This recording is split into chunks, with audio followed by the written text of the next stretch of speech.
ቃሊቲ በትንሹ መኪና ሸኙት ለሄኖክ ንገሪውና እዚህ ደብረዘይት ነው የሚመለሰው ሲሆን እንጫት እዚህ እንጫት የሚሰሩ ልጅ የለም ወይ በኋላ ወይ ደግሞ የሚቸኩል ከሆነ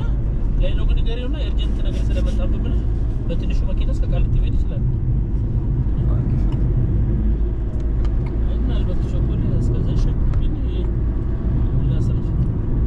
በቀለ ለዳኝ ነገር እኔ አልባ እንዴ ተላልሽ ነው ተው ይመርሳል